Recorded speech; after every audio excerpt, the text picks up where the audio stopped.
Ok, coloquei para gravar agora. Olha aí. E aí, feliz? Agora tá gravando. Então vamos lá. A ideia é ler esse capítulo em tópicos, certo? Vou deixar claro isso. Eu vou observar o que é o objeto, vamos verificar o conceito e vamos seguir, tá? A ideia é ler o capítulo inteiro na aula de hoje. Tudo bem? Então vamos começar. O capítulo começa com uma introdução sobre sistemas de coordenadas tridimensionais. Eu acredito que vocês já viram, devem ter naturalmente visto isso, no sistema de coordenadas planares, né? Primeiro, nós vimos em cálculo 1 a ideia, já era usado em cálculo 1 a ideia do plano cartesiano, né? Das coordenadas cartesianas. Aqui agora, o que é inserido é uma terceira coordenada. Então nós temos a profundidade, largura e agora temos a altura. Tá? Então esse texto aqui, todo ele faz exatamente isso. E apresenta o contexto de octante. Por quê? Porque são 8 partes. Né? A gente tinha quadrante no plano, porque eram 4 partes. Agora são 8 partes. No sentido de que você tem, se você pega um cubo e coloca os eixos coordenados no centro do cubo, você vai ter 4 pequenas regiões cúbicas, né? Desculpa, 8 pequenas regiões cúbicas, que são os octantes, certo? Quando você tem, por exemplo, x, y, z positivo, ou você muda o sinal apenas do x ou do z, você vai mudando exatamente essas regiões. Né? Você vai andando por essas regiões. E aí tem aqui as 4 regiões superiores, e quando você tem o z negativo, você tem as 4 regiões inferiores. E uma maneira interessante, é sempre é, bonito de ver essa coisa visual, né? De colocar você pega um canto de parede, ele aqui pegou um canto inferior, né? De parede e colocou ali exatamente a profundidade, a largura e a altura. Né? Então dá aqui a ideia de que nós estamos representando o espaço quando fazemos isso. Né? E aqui as coordenadas são exatamente o eixo x na, na profundidade, a largura é o eixo y e a altura o eixo z. Tá? Esse texto aqui, eu estou bem rápido, né? Esse texto aqui ele fala sobre o fato de que nessas coordenadas, chamadas coordenadas cartesianas, dado esse eixo de referência, você pode representar, dado um ponto no espaço. Eu vou para o Paint para a gente, que está aqui bonitinho. Né? Eu vou fazer em rosa. É, dado, dados os eixos, dado um ponto no espaço P, você pode pegar a projeção desse ponto até o plano. Lembrando que esse ponto ele tem a altura dada.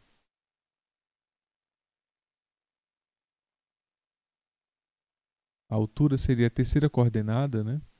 Então a gente está usando a primeira coordenada x, a segunda coordenada y e a terceira coordenada z. Então teria esse ponto com coordenadas x, p, y, p e z, p. E você projeta o ponto no plano x, y e agora projeta de forma ortogonal, ou seja, pega uma reta paralela a y e marca ali o que seria o XP. E se você pegar por esse ponto uma reta paralela ao eixo X, você marca o YP. São esses os valores. E aqui você pegaria a reta paralela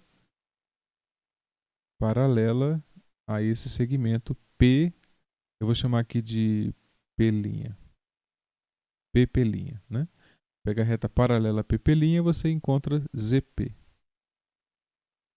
Pois bem, essas são as coordenadas do ponto espacial P, coordenadas cartesianas. Eu já adianto que nós vamos estudar coordenadas que não são cartesianas. Tá? Vamos estudar coordenadas cilíndricas e esféricas. Mas adiante.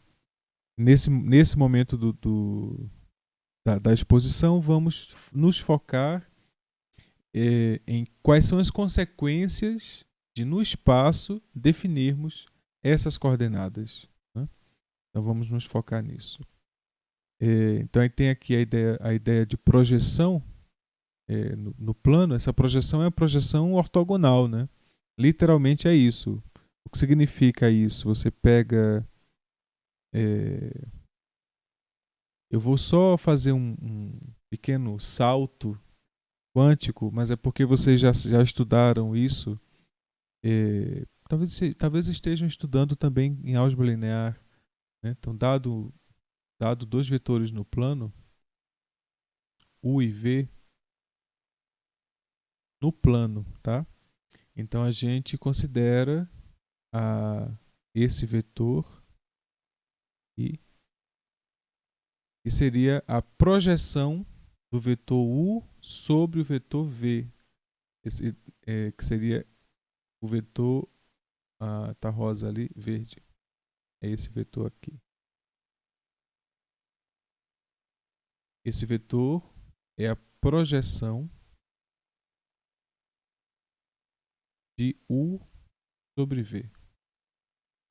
Então, daqui a pouco vamos ver como é que a gente calcula esse vetor, que é a projeção. Né?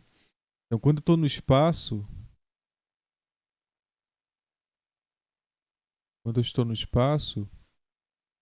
a projeção que eu estou analisando é do ponto sobre o plano. O que significa isso? Você considera o plano. E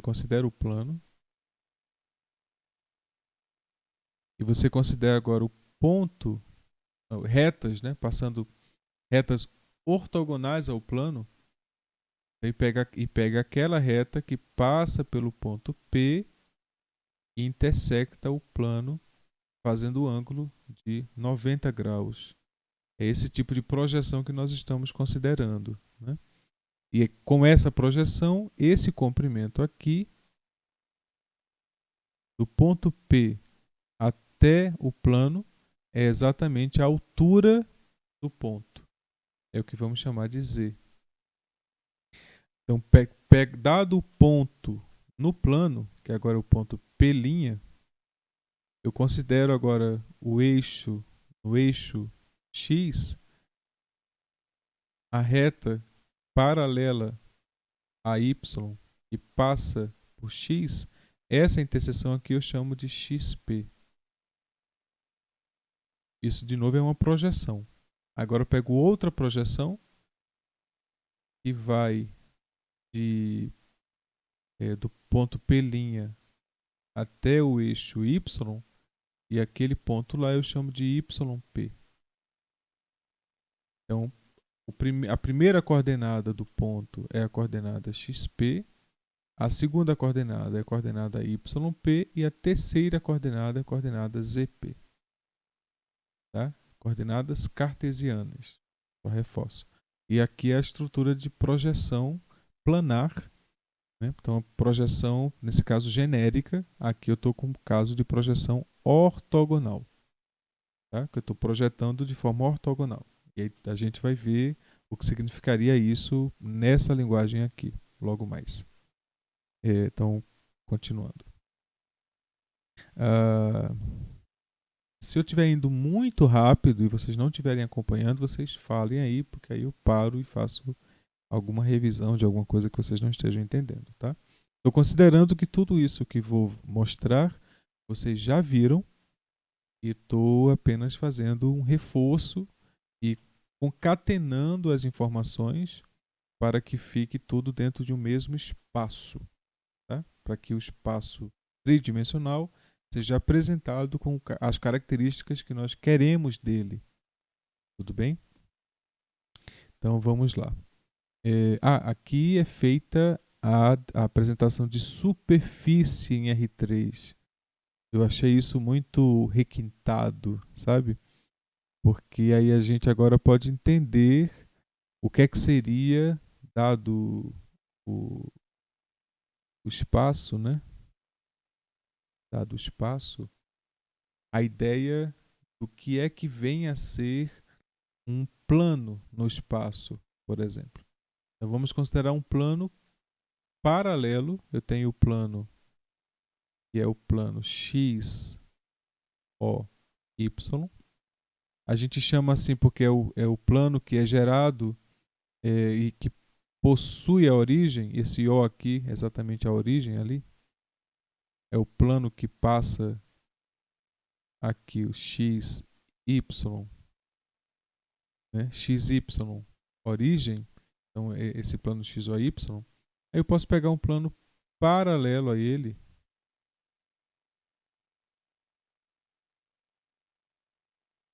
né, que passa em uma certa altura. Isso é uma superfície em R3. E nós vamos ver, já adianto, nós vamos ver que funções e gráficos de funções que sejam regulares, né, funções pelo menos regulares, elas pegam regiões do plano, então pegam a região R do plano e transformam essa região em alguma deformidade no espaço, e isso aqui é que eu vou chamar de gráfico de fx. De fxy, né? Porque aqui eu tenho dois pontos, né? Aqui eu tenho duas variáveis. Tenho aqui o xy. Então f de x, y. Gráfico de f de x, y. Então, naturalmente aqui, um ponto sobre essa superfície, ele tem coordenadas x, y, f de x, y. Então, já adianto que é esse elemento que nós vamos estudar. Superfícies no espaço R3, que são gráficos de funções contínuas, né? Pelo menos contínuas. É o que nós vamos estudar. É o objeto futuro, né? Mas para chegar lá, a gente precisa fazer alguns caminhos. Então, por exemplo, ele apresenta a superfície como um primeiro intuito, né? De você imaginar, por exemplo, que aqui você está determinando um valor para z, mas está deixando x e y livre. Então significa que nesse ponto, a partir desse ponto, eu estou gerando vetores, né, direcionais ao escolher, ao variar valores para x e y. Então um ponto aqui, nesse plano, teria coordenadas x e y, e eu vou dizer que z é k. Então teria coordenadas x, y, e a terceira coordenada seria constante, que é exatamente essa altura aqui, z igual a k. Tá? Então, e aí a variação de duas variáveis, né, me dá essa, é, essa caracterização de superfície em R3, que é uma coisa de dimensão 2 dentro de R3. Né? É isso que chamamos de superfície em R3. Pois bem, então é isso que ele fala aqui, aí tem algumas superfícies que ele apresenta, né? Mas vamos seguir. Então, ok, isso aqui é interessante. Quais os pontos x, y, z que satisfazem as equações x² mais y² igual a 1 e, concomitantemente, z igual a 3? Né? Vamos procurar isso. Eu quero encontrar no espaço Primeiro eu faço z igual a 3. Eu já vi que z igual a 3 dá um plano, né? Dá um plano nessa altura aqui. Aí agora eu vou e considero x quadrado mais y quadrado igual a 1. Quadrado mais y quadrado igual a 1. Como a equação depende apenas de x e de y, então eu posso colocar essa circunferência em qualquer altura. Quando eu vou para a altura z igual a 3, eu tenho exatamente a circunferência de centro, centrado na origem, que está nesse plano. Então, essa é a curva que eu estava procurando, a curva que está no plano z igual a 3 e que satisfaz essa equação aqui. Então, pois bem, valeu. Tá, então agora vamos para a fórmula da distância para 3 dimensões. Para duas dimensões, a gente usa Pitágoras, né? De forma direta. Você tem aqui a projeção formando XP e tem aqui a projeção formando YP, e o que você quer encontrar é a distância da origem ao ponto P. Você quer essa distância aqui, T. Então a distância canônica, né, ou seja, do ponto à origem, e aí depois você pode generalizar isso para a distância entre dois pontos quaisquer, a distância do ponto P, ele é natural, né, que esse comprimento aqui ele é exatamente igual a esse comprimento aqui, e que XP é esse comprimento. Então esse triângulo retângulo aqui, ele nos diz que D é igual a raiz quadrada de xp ao quadrado mais yp ao quadrado. Pois bem, agora a gente generaliza isso e considera dois pontos no plano, P e Q, e queremos saber a distância entre P e Q. O que fazemos é verificar que cada ponto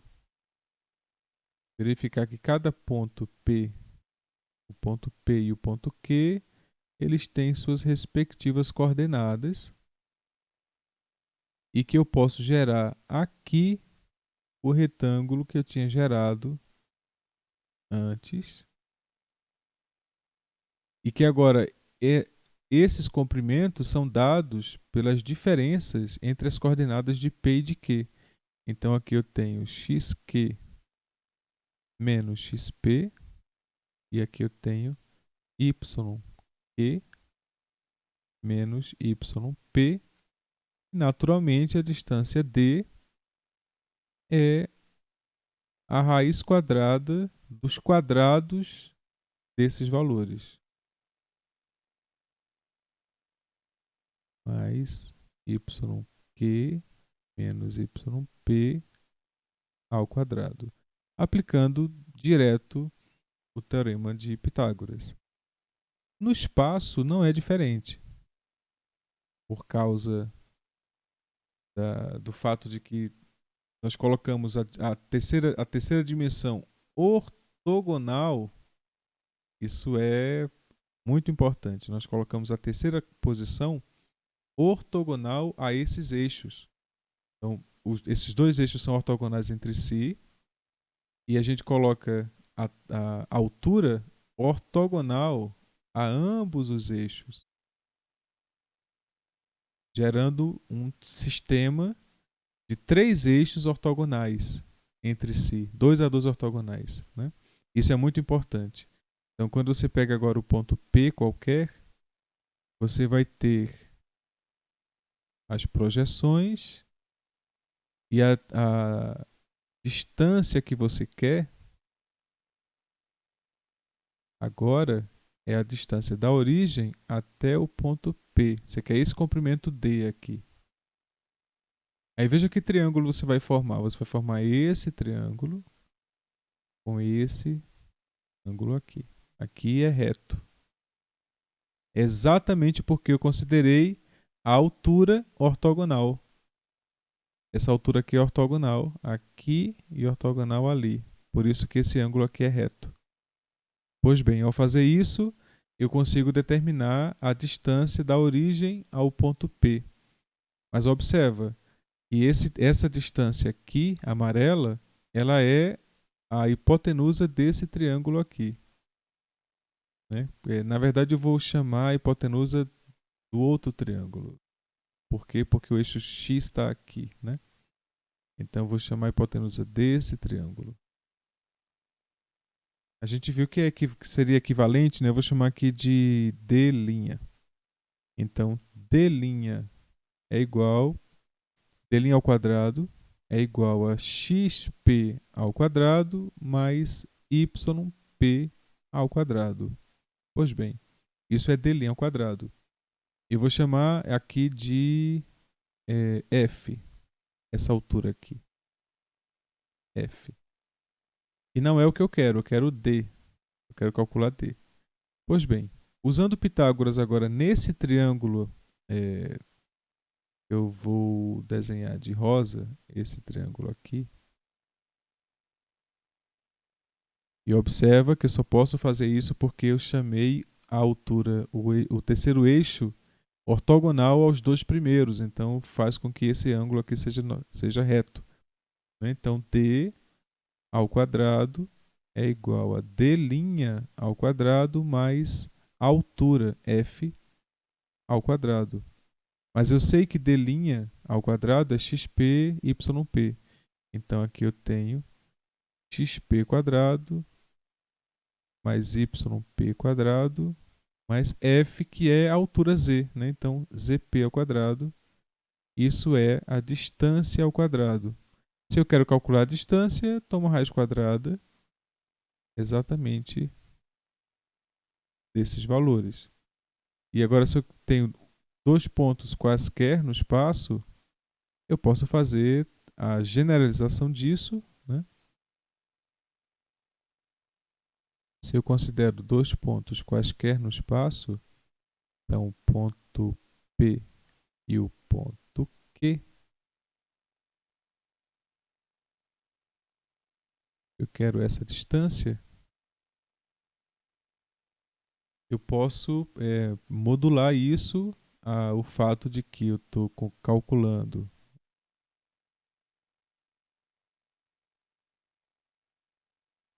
no final das contas, né? Você vai estar calculando usando as coordenadas, né? Você vai estar calculando esse comprimento aqui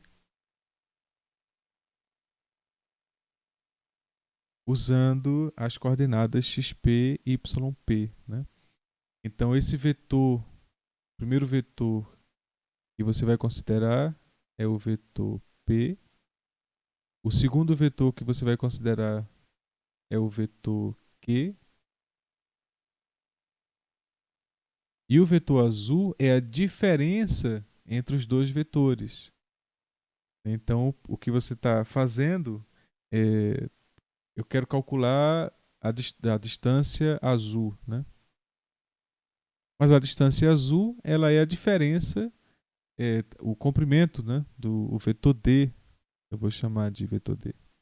O vetor D, ele é o vetor vermelho, U, menos o vetor amarelo, V. Então, ora, a distância, o comprimento de D é exatamente o comprimento desses dois vetores. Né? Mas isso aqui é a raiz quadrada de XU menos XV ao quadrado mais... Eu vou ter que alongar isso. Mais YU menos YV ao quadrado mais ZU menos ZV ao quadrado, que é exatamente a distância que eu estou querendo, né? É só compreender que o vetor V tem essas coordenadas aqui. O vetor V tem as coordenadas esse ponto e esse ponto, dado pelo ponto P, né? O vetor amarelo tem essas coordenadas aqui.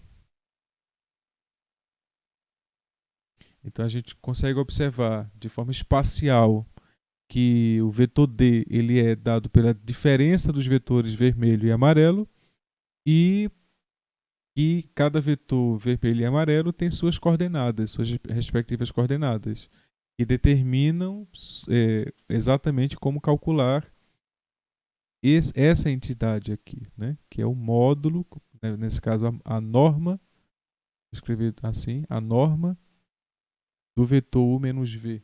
Né? E a norma é definida, pode ser definida a partir do produto interno canônico, né, de dois vetores, que é dado exatamente por essa, a norma de U menos V é dado por essa expressão aqui, né, que é a, uma hipotenusa do triângulo, né?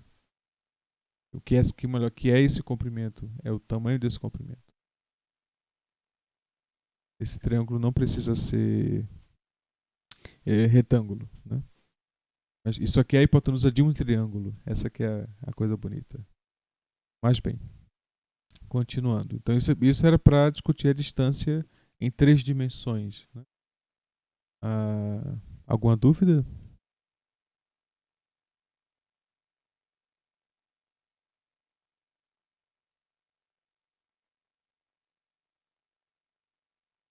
Ok, então continuemos. Aqui ele faz as contas. Se vocês tiverem cismado que eu estou fazendo as contas erradas, ele faz as continhas aqui, tudo bonitinho, tá? A esfera, a equação da esfera. Então vamos só fazer uma... Isso é um adendo, né? A equação da esfera é um adendo. A gente sabe calcular a distância entre dois pontos. Então, se a gente fixa a origem e pega um ponto P qualquer, a distância da origem ao ponto P, eu vou chamar de raio, se eu fixo o raio, né? Não, eu vou chamar de raio, vou chamar de R. E aí a distância de P à origem basta aplicar aqui, né? Se uma dessas coordenadas é nula, ou seja, se um desses vetores é nulo, então isso aqui vai dar exatamente o quadrado das coordenadas do ponto P, né? Então eu vou ter, eu pego o ponto P, XP, YP, ZP. Então o que eu tenho é que R ao quadrado é igual a XP ao quadrado mais YP ao quadrado mais ZP ao quadrado. E essa é a equação,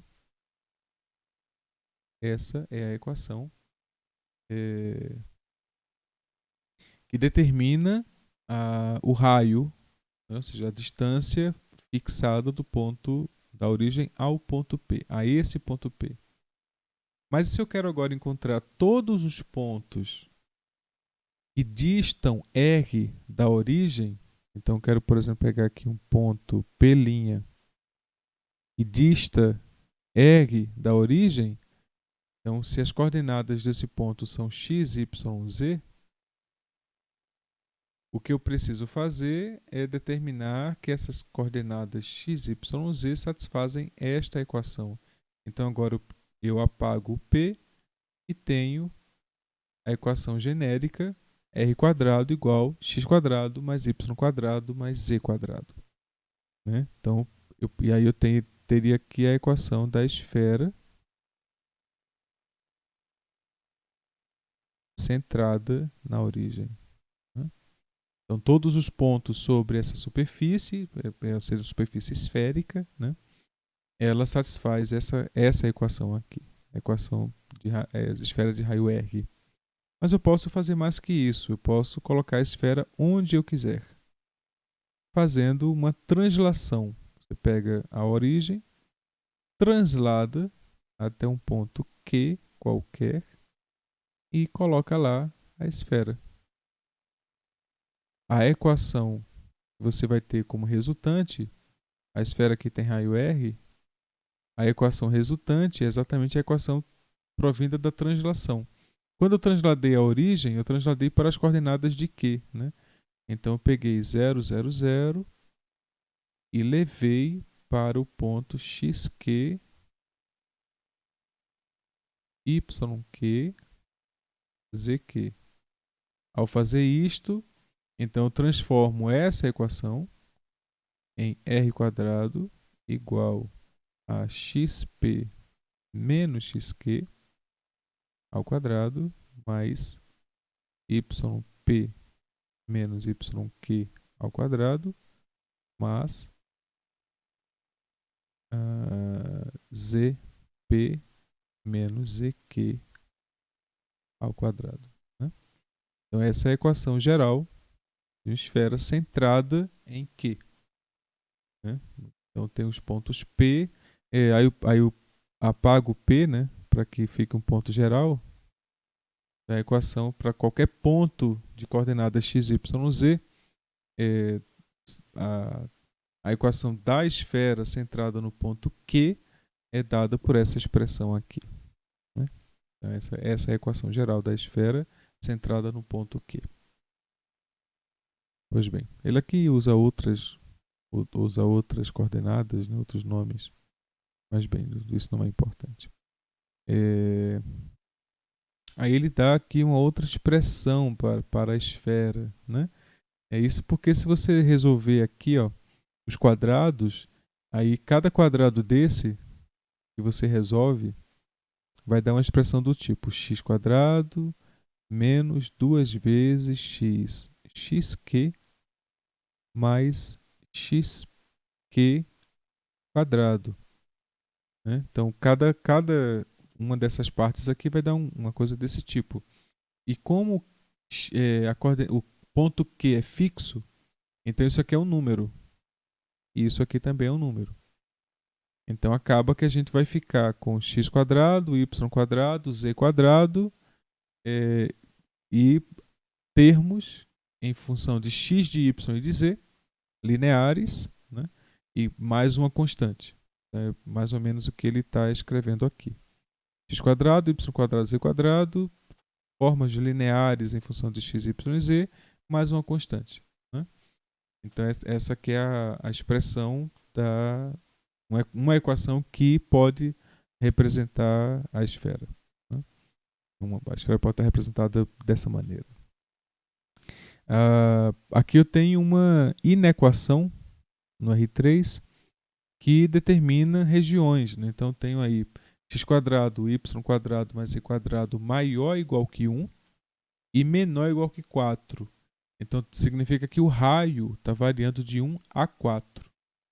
Né? Então, o quadrado, né, do raio. Então o raio está variando de 1 a 2, na verdade, aqui, né? A gente observa que o raio é a raiz quadrada do que está da soma dessas potências, né? Então o que eu tenho aqui seria de 1 a 2 o raio. Então tenho essa região entre as esferas, né? Entre a esfera de raio 1 e a esfera de raio 2. Tenho essa região aí que representa essa inequação.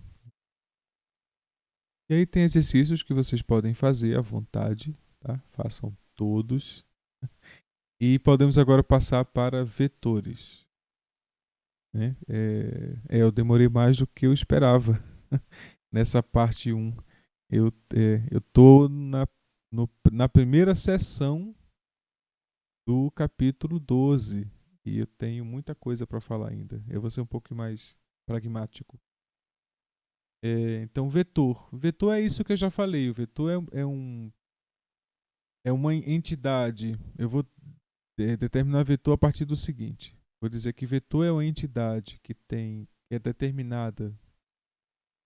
Vetor é uma entidade que é determinada por comprimento, por uma direção e por um sentido. Então, isso é um vetor. Você tem aqui o plano.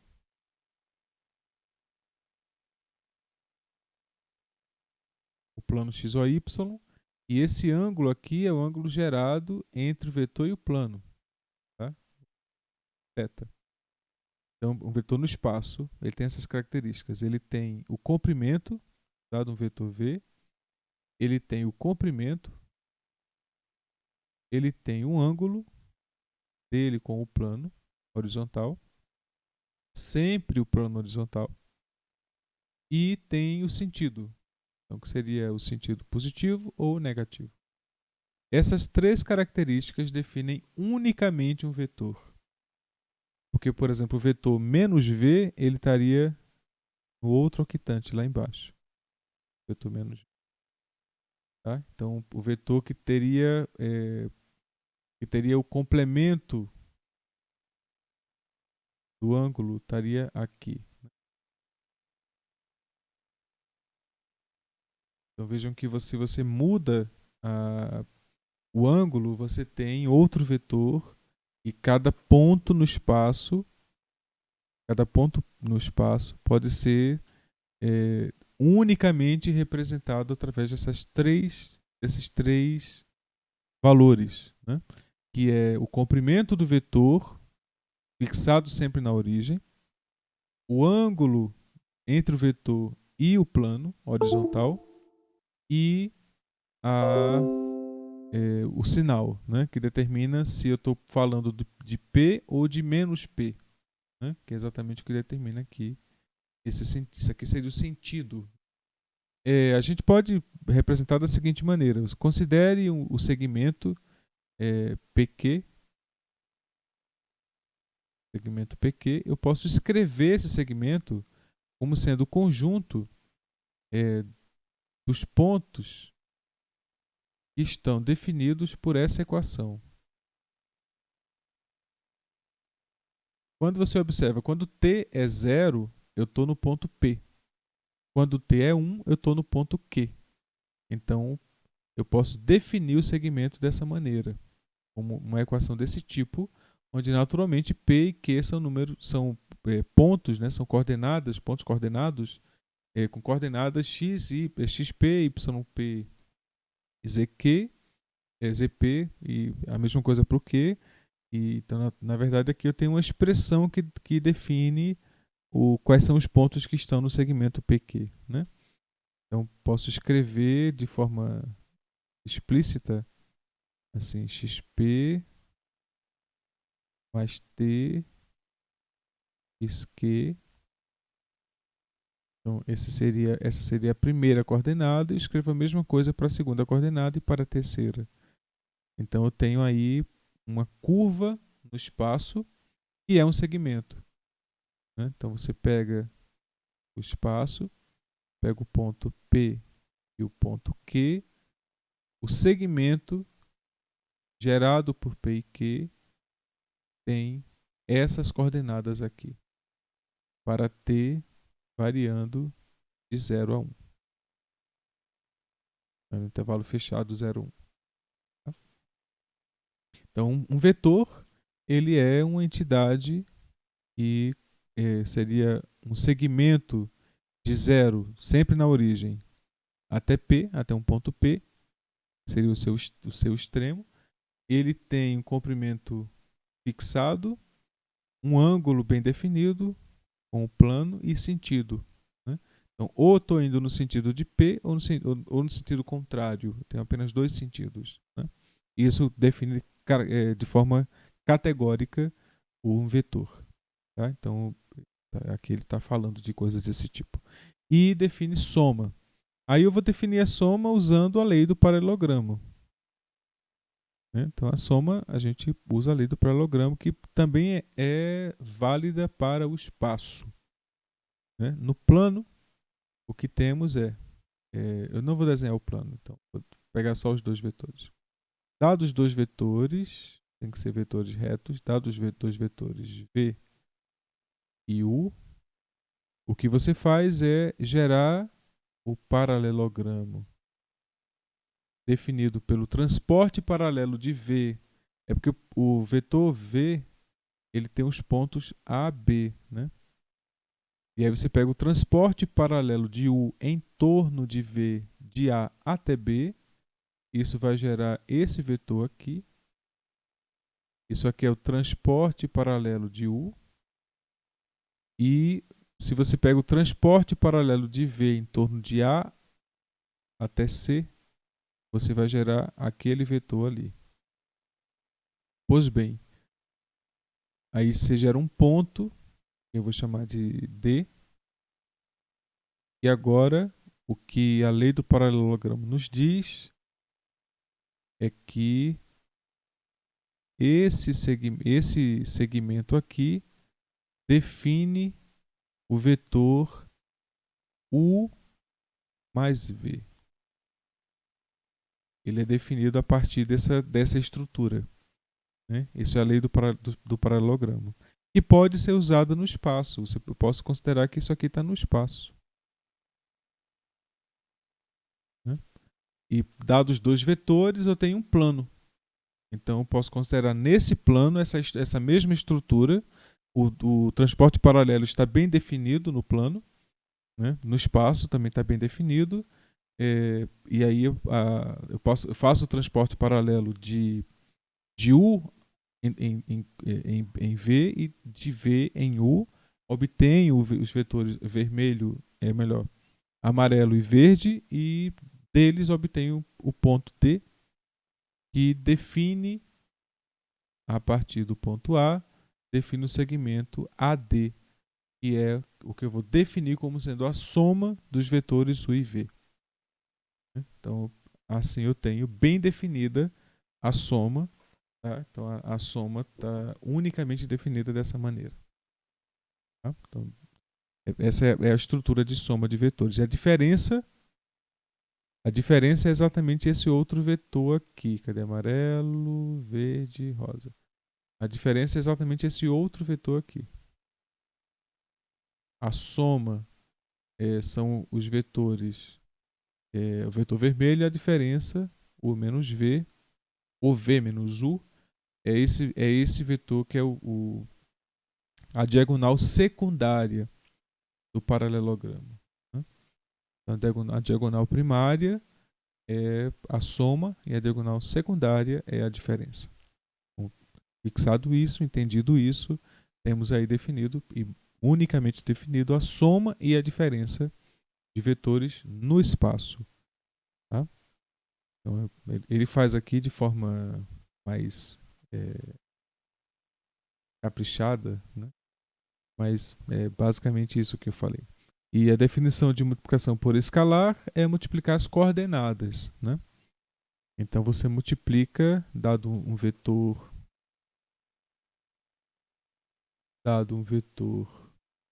no espaço, vetor V, você multiplica ele e pega um escalar real, lambda.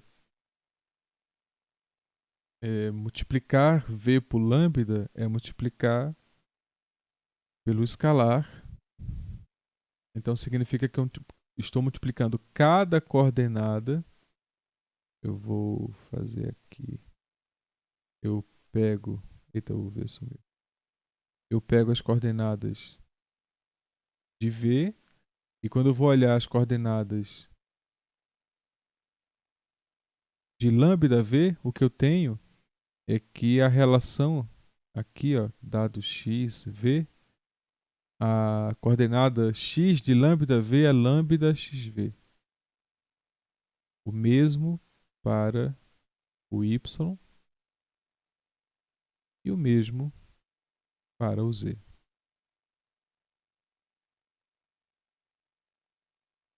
Quando eu olho aqui as coordenadas, eu tenho aqui lambda z. Então, a forma de definir o produto por escalar é definir que eu vou multiplicar cada coordenada do vetor pelo mesmo escalar. Quando eu falo escalar, nesse caso eu falo um número real, né? Que está escalonando o vetor V. Pois bem, então aqui define o produto de escala dessa forma e define da diferença. Veja que a diferença é exatamente a diagonal secundária, né? Como eu estava falando antes. E ele fala aqui de componentes. Eu não acho necessário fazer referência a isso da forma que ele fez aqui. Se vocês acharem necessário, façam.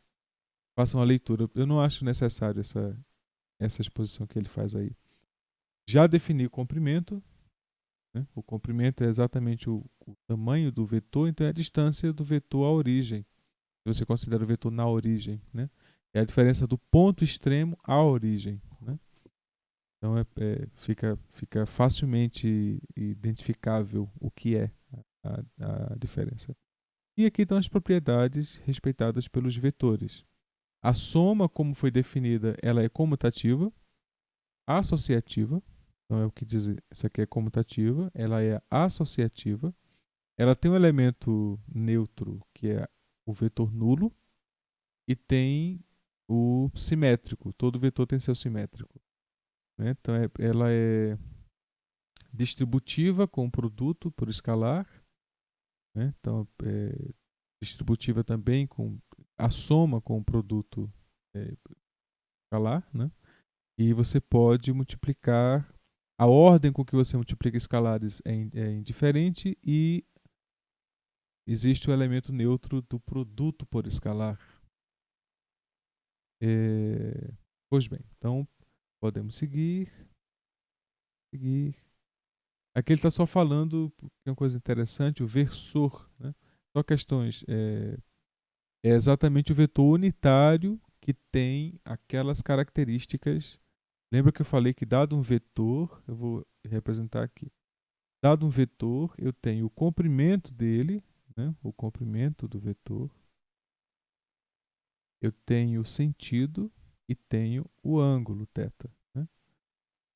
Dado um vetor V qualquer, o versor é aquele vetor que tem comprimento 1 e que tem, então, o mesmo sentido e direção que o vetor V. Então, o versor é o vetor unitário que tem as características, as outras duas características do vetor V. Né? A única coisa que difere é que ele tem comprimento 1. Tá? Então, ele seria o vetor que tem a direção θ, sentido positivo, e agora comprimento 1. Né? Esse seria o versor de V. Então tem aqui aplicações que vocês podem ler. São aplicações para a física. Né? Então podemos seguir. Não são relevantes por enquanto. O produto escalar, eu chamo de produto interno. O que ele chama aqui de produto escalar. Tá? Por que eu chamo de produto interno? Porque, olha aqui, se você chama, porque eu acho que fica mais didático você dizer que o produto escalar, chamar o produto escalar de produto interno, e você chamar o produto por escalar, como se chama, produto por escalar. E aí essa ideia de escalar, essa palavra escalar, ela fica exclusiva para o escalar, que seria o valor real que você vai usar para multiplicar o vetor. E o produto interno, ele ganha outra notoriedade. Né? Então eu prefiro chamar de produto interno do que de produto escalar. Mas como vocês já viram aqui, ele define como produto escalar e mas que pode ser usado como produto interno. Que seria a forma de multiplicar vetores. É uma forma de fazer o produto de vetores. Tá? Então o produto interno, eu vou definir o produto interno, dados os dois vetores V, U e V, eu vou definir o produto interno usando esse símbolo, dizendo que eu vou multiplicar as primeiras coordenadas dos vetores e somar com o produto das segundas coordenadas e somar com o produto das terceiras coordenadas. Isso aqui é o produto interno canônico. O produto interno, de uma forma geral, que vocês devem estar estudando em álgebra linear, ele pode ser definido de forma mais abstrata usando uma matriz simétrica definida positiva. E aí você define o produto interno da seguinte maneira, que seria o vetor U transposto multiplicado por A, que multiplica V. Essa aqui é a forma mais geral de definir o produto interno. E a matriz A é simétrica, definida positiva, então a gente tem, de uma forma geral, o que mudaria é que aqui apareceriam alguns valores, alfa, beta e gama. O que muda é que aqui, diferente da geometria que eu estou criando com esse produto interno, e vocês vão ver que o produto interno define uma geometria, eu aqui teria uma outra geometria. Porque se eu mudo a matriz A, eu mudo o jeito de definir ortogonalidade, por exemplo. Tá? Então, o ângulo, a gente vai ver que é definido a partir do produto interno, e se eu mudo o produto interno, eu estou mudando a forma de calcular o ângulo.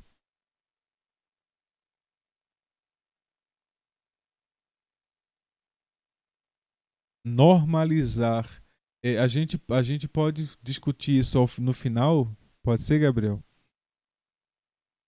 Ok, a gente discute isso no final porque a gente é, vai observar que pode ter outras questões em volta, né?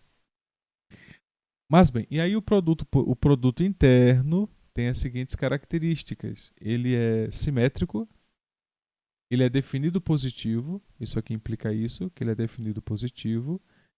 O produto interno, ele é bilinear, nesse caso aqui está dizendo só que é linear, mas na verdade ele é bilinear, e que eu posso multiplicar, ele é homogêneo. Né? E o produto interno de um vetor nulo por um vetor não nulo é zero. Observa que aqui eu tenho vetor nulo e aqui eu tenho número zero. Não confundir. Tá?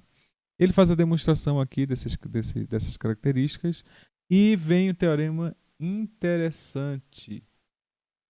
Vem um teorema interessante, que é quando você escreve o produto interno usando o ângulo entre os vetores. Isso aqui é interessantíssimo. Tá? A demonstração vou deixar para vocês fazerem os detalhes, mas se a gente considera dois vetores, vetor V e o vetor U, e aí o ângulo entre esses vetores, né, observa que aqui eu tenho o vetor que é a diferença. Né? O ângulo entre esses vetores, vou chamar de θ, e aí o que é que eu tenho? Aplicando a lei dos cossenos, eu vou ter que o cosseno de θ ele é igual. Não, calma. Aplicando a lei dos cossenos, sei que isso aqui é U menos V, né? E considerando que isso aqui é um triângulo, então eu vou considerar os comprimentos dos vetores, tá? Então eu vou considerar as normas dos vetores. Então eu vou ter um triângulo. E aqui eu tenho o ângulo θ. Aqui eu tenho o comprimento V. Aqui eu tenho o comprimento U. E aqui eu tenho o comprimento U menos V. O que é que eu sei da lei dos cossenos? Eu sei que o quadrado do lado oposto ao ângulo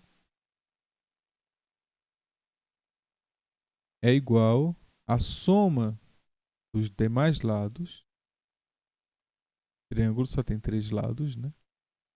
Subtraído de 2 vezes o produto do comprimento dos lados que multiplica o cosseno do ângulo. Essa é a lei dos cossenos. Se o triângulo for retângulo, ou seja, se aqui esse ângulo θ for 90, o que acontece? Isso aqui é zero. E aí a gente tem Pitágoras. A gente tem aqui Pitágoras. Né? Então, a lei dos cossenos ela é uma extensão do teorema de Pitágoras para outros ângulos. Né? O que aconteceria se a gente estivesse calculando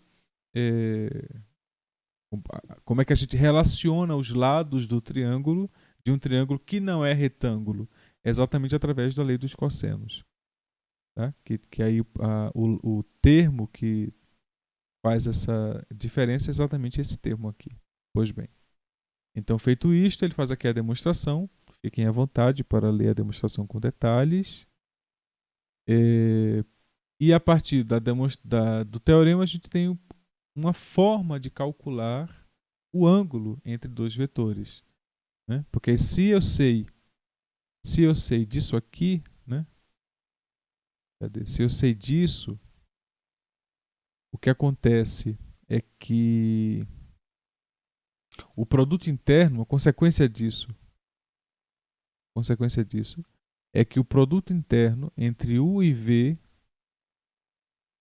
é igual à norma de U, que multiplica a norma de V, que multiplica o cosseno do ângulo entre U e V. Isso é uma consequência desse fato, da lei dos cossenos aplicada a um triângulo gerado pelos vetores V e U. Pois bem, se eu sei disto, então eu sei que o cosseno do ângulo entre os vetores U e V é calculado fazendo o produto interno de U por V e quocientando o produto interno pelo produto das normas dos vetores. Essa é uma forma muito eficaz de calcular o ângulo. E, como já vimos, se você está querendo levar isso para o espaço, não para o espaço sideral, né, mas para o espaço tridimensional, basta você considerar que isso aqui está em um plano, basta você considerar o espaço tridimensional e, dados os vetores, considerar o plano que contém esses vetores no espaço. Então, tudo que foi feito até o momento no plano é aplicável lá no espaço. Só que muda as coordenadas, né? Agora, em vez de 2 coordenadas, eu tenho 3 coordenadas, mas o que é feito para o R2 é feito para o R3 sem mudar nenhum detalhe. Tá? É tudo válido. E esse corolário aqui é muito, muito interessante e muito útil.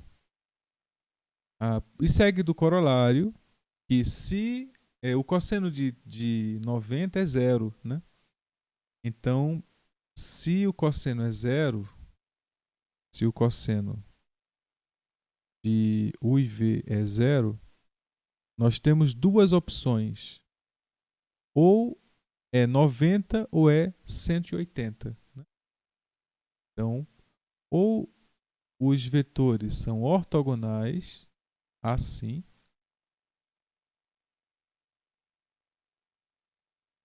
ou eles são ortogonais assim.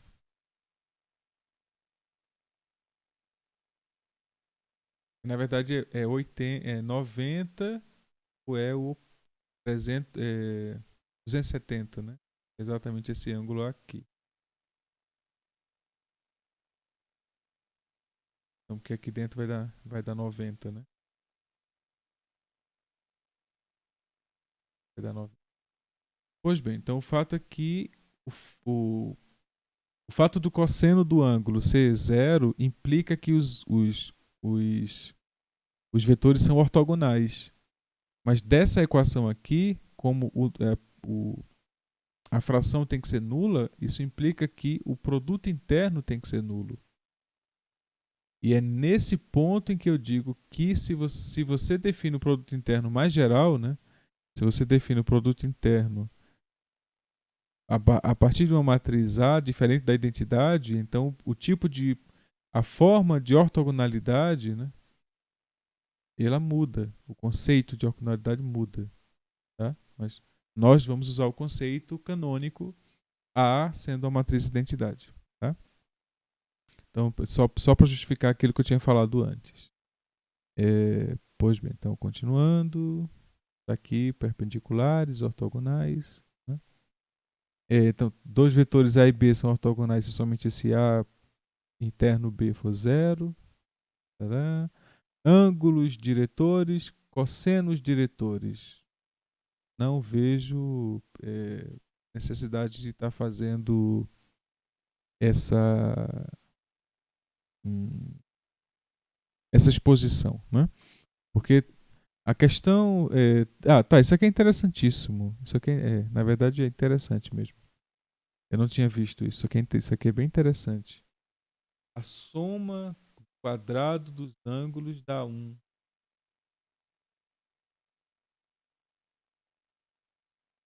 Essa equação 10 aqui, ela é muito boa.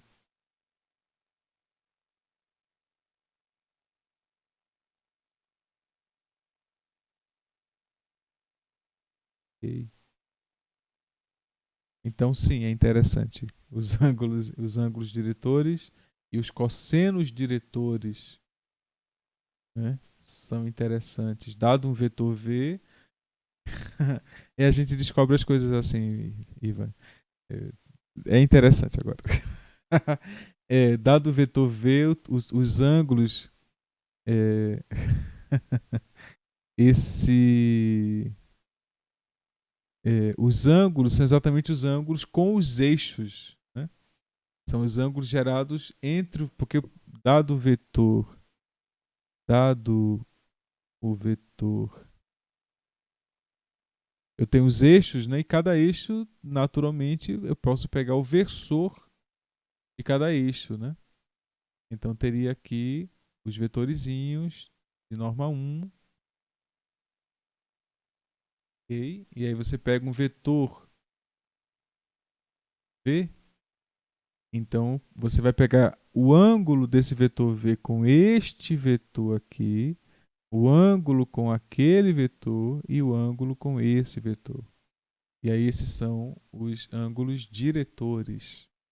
Isso é muito, muito interessante, porque aí você está olhando os planos. Dado o vetor V, você tem o plano Vx, o plano Vy e o plano Vz, né? Então você tem essas direções. E ok.